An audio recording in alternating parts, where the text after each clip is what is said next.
Namaste. So tonight I'm going to read Book 6, Chapter 18, on the origin of the Haya dynasty. Om Bhagavatam Maha Kuti Suyasam Nivik Mam Sarvakaya Sushma Ekaram Dai Tanti Prachodaya Om Gam Om Guru Brahma Vishnu Saksha Shivadeve Namaha Om Ya Devi Om Ya Devi Sa Vishwavidyara Saksha Namaste.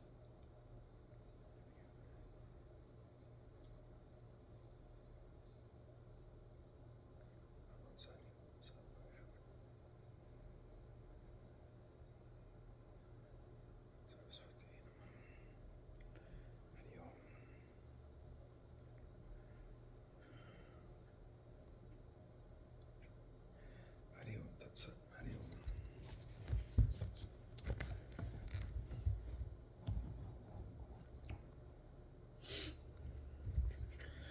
Janamajaya said, "How did the goddess Lakshmi, the daughter of the ocean, come to be born as a mare when cursed by the Bhagavan in his moment of anger? And what did Rivanta do at that time? In what country was the Devi born as a mare, and how did she pass her time alone, like one whose husband had gone abroad? O Muni, how long and in what forests unfrequented by persons did she pass her time, thus deprived of the companion of her husband? And what did she do at that time? When was she reconciled with her husband Vasudeva, and how did she get a son when she lived in a state of separation from her husband? O best of Aryas, I am curious to hear this excellent story, so describe this in full details to me." Sudasada Rishis, thus questioned by Janamajaya, the Dvaipayan Muni began to recite the story in its full detail. Vyasa said, "O king, I will now describe to you the pleasing story of the Puranas in a clear, distinct language. Here, Rivanta, the son of the sun, became terrified to see Vasudeva, the Deva of the Devas, cursing the Lakshmi Devi, and after bowing down to Janardhan, the Lord of the world, went off. Seeing the anger of Vishnu, the Lord of the world, he went quickly to his father and informed him of the curse delivered by Narayana to the goddess Lakshmi. And the Lakshmi Devi, the lotus-eyed, thus cursed, got the permission of Narayana, and with a grieved heart bowed down to him and came down to the world of mortals. She took the form of a mare and went to the spot where the wife of the sun named Chachaya practiced her asceticism in the ancient times. The place was the confluence of the river Kalindi and the Tamasa, and decorated with lovely forests and trees situated north of the mountain named Suparnakasa.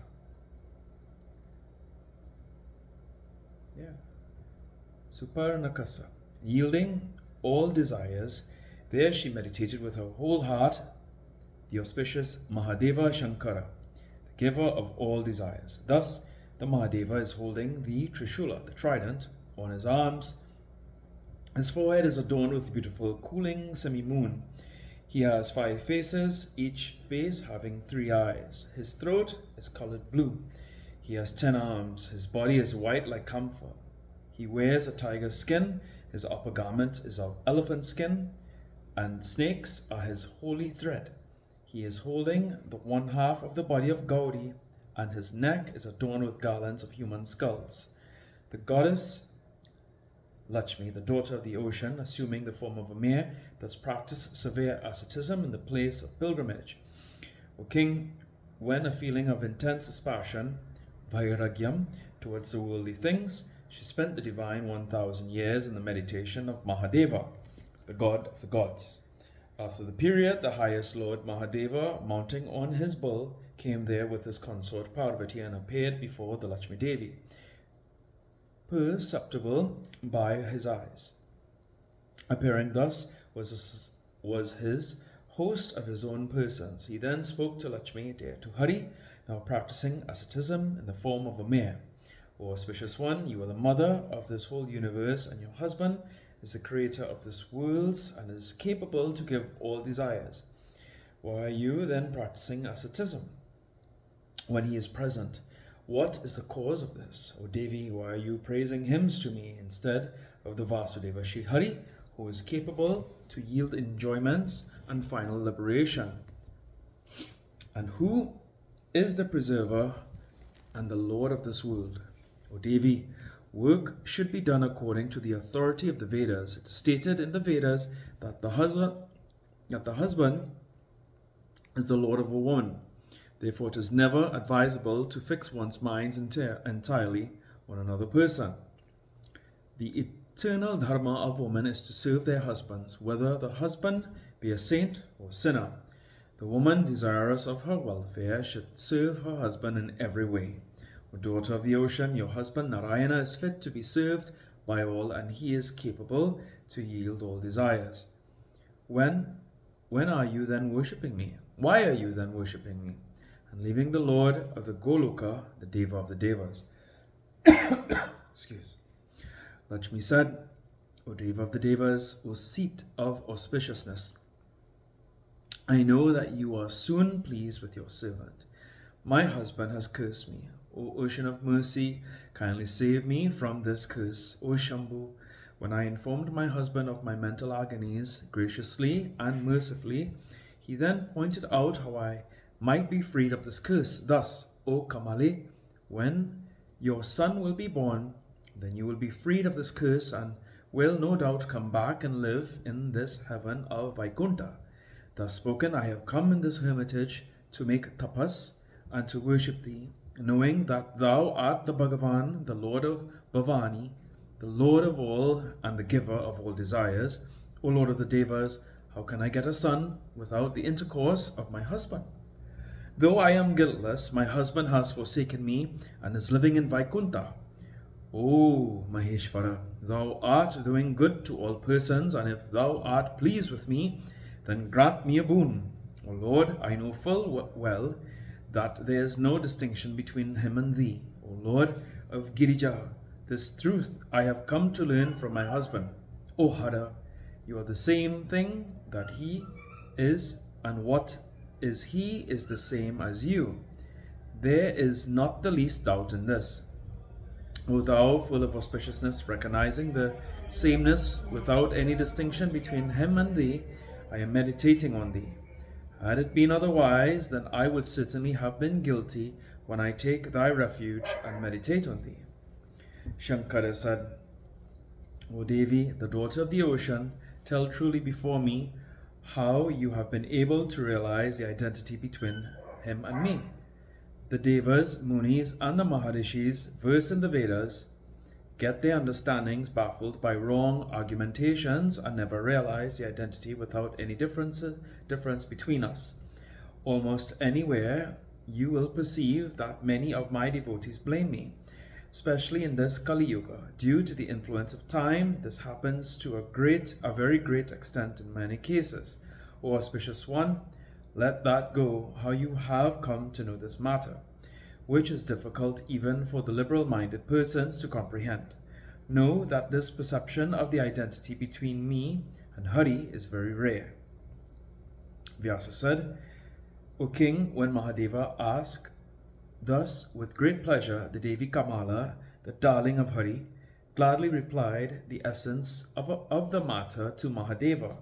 Lakshmi said, O Deva of the Devas, one day Bhagavan Vishnu, seated in the Padmasana posture, was immersed in deep meditation. I was very much astonished at this. When his meditation was over, and when he was in a pleasant mood, I asked him with great humility, O Deva of the Devas, I know that you are the Lord of the world and master of this whole universe. When Brahma and the other Devas were united and churned the great ocean, I came out of the waters and I looked around to know who is the superior one and whom I can select as my husband, and then, thinking you as the superior to all the Devas, I accepted you as my husband.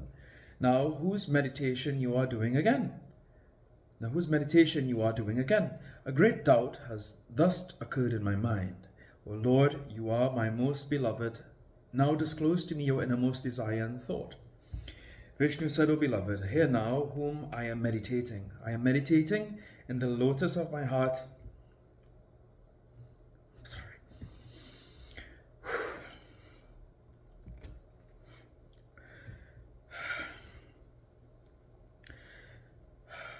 That Mahadeva, Maheshwara, the highest of all the devas, Mahadeva, the Deva of the Devas, the indomitable prowess, sometimes meditates on me, and sometimes I meditate on the Lord of the Deva, Shankara, the destroyer of Tripura. I am dear to Shiva, as his life is dear to him, and Shankara is similarly dear to me. The hearts of us both are attached to each other in the most secret way possible. Therefore, there is not the least difference between us both. O large-eyed one, those men who being my devotees hate Shankara certainly go to hell. I speak this very truly unto you. I'm sorry. O Maheshwara, when I ask him this question, when he was all alone, that Deva of the Devas, the highest Vishnu, thus said to me, therefore I am meditating on you, knowing that you are his beloved. O Mahesha, now find out means by which I can mix with my husband. Vyasa said, O King Mahadeva, skilled in speech, hearing thus the words of Lakshmi, consoled her with sweet words and said, O beautiful, be peaceful. I am pleased with your tapasya. Soon you will come in contact with your husband. There is not the least doubt in this. When I will send the Bhagavan, the Lord of the world, he will come before you in a shape of a horse to satisfy your desires. I will send the Madhusudana, the Deva of the Devas, in such a manner, and he will come in the form of a horse, passionately attached to you, O one of good eyebrows. Thus you will get a son equivalent to Narayana, and the son will be the king of this earth and will undoubtedly worshipped by all. O fortunate one, after you get your son, you will go to Vaikuntha with Narayana and will reside there as his beloved. Your son will be famed by the name of Ekavira, and from him will propagate to Hehaya dynasty on the earth. O Kamale, you were blind by prosperity and becoming passionate. You forgot the Devi Parameshwari residing in your heart. Therefore, you have experienced such a result. Therefore, to expiate that sin, take her refuge by all means. O Devi, in your heart remained unattached to the highest Devi, the blissful Bhagavati.